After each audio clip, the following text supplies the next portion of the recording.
क्या बसंत का त्यौहार मनाना जायज है؟ इस तरह की तो पतंगबाजी अकेले करे कोई बसंत मना करे हराम है। बसंत तो वैसे ही गलत है जी, वो तो औरतों मर्दों का इख्तलात है, बेहयाई का एक जरिया इन्होंने ढूंढा हुआ है।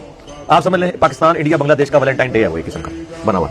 लाहौर में बसंत मना रही हैं, कुछ लोग कहते हैं कि ये हिंदुओं का त्यौहार है और ये शरई तौर के ऊपर जो है इसकी इजाजत नहीं है, तो क्या इस किस्म का त्यौहार मनाया जा सकता है या इसकी ममन्नत है इस्लाम में? ये तो जज्बाती बातें हैं। कल को पीएसएल के ऊपर किसी ने कहना है कि ये तो अंग्रेजों का त्यौहार है, ज़ाहिर है क्रिकेट तो उधर से ही आई हुई है, तो गेम है। क्या बसंत का त्यौहार मनाना जायज है? पहले तो ये पूछे पतंग उड़ाना जायज है कि नहीं? ठीक है, चलें ये जायज है, जायज है, जायज है। क्या मान्यता है?